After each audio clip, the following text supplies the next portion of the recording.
Okay, so finished up the compression test. Cylinder, I believe this is 4 back here. All the other ones came up as 180.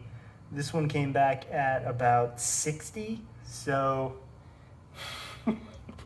for the power she was putting out too, that's crazy. But yeah, it looks like the motor is shot.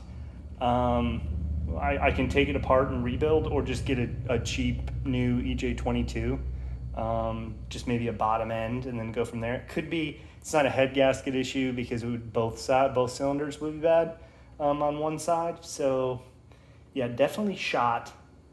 So either going to go with the EJ22, which is a cheaper option. It's really cheap. I can get it even an EJ25 bottom end and then throw the EJ22 heads on it. Or, which is what I'll probably do, I will probably go with an EJ205 with AVCS. So the JDM WRX motor from like 02 to 05. It has like 9-to-1 compression, and like AVCS, which is like Subaru's version of VTEC. And it came with like a TD04. We can throw a bigger turbo on that, but and then get like I-wire to merge it. That was the eventual course of action anyway. I think that motor, like, I had one of those before with just the basic bolt-ons plus like some injectors with the TD04, and it was running 300 horsepower to the wheels. So this thing's probably running like 200 tops, so it'll be like 100 extra horsepower, but at the expense of a lot of work, because with that comes a transmission upgrade as well. I can't run 300 horsepower on this stock 5-speed transmission, so I'm going to have to do that as well. Yeah, so all in all, I can probably get that motor for like 15 from like, a reputable dealer, and then the transmission I'll probably go with like a 444 out of like maybe a Legacy GT. I think they're 4.44, or maybe they're 4.11.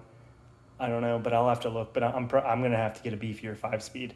I'm not going to go 6-speed because those are just really pricey, and I don't think I need that at this point. I think even if I can pick up a WRX transmission, like a USDM one, I'll look into that as well. But so, sad day. The motor is shot. I checked the compression beforehand before I started this, and compression was good.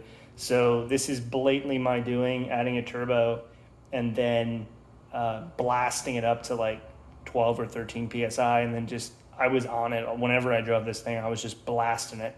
I did have a motor, an older EJ22, a 95 in like a 2-door coupe. This was like 5 or 10 years ago. And I put a turbo on that, and it was still going after 100,000 miles. Maybe that was just, I didn't turn it above 8 PSI. So that was probably it. And also those motors, the first phase ones, this is a second generation phase one, if you will. Those are just so much more stout.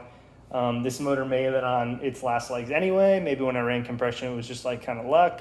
But for the most part, yeah, it must have been this turbo install. So I will document whatever I do, either EJ22 rebuild or the WRX swap, if you will. So I'll keep you guys posted. Thanks.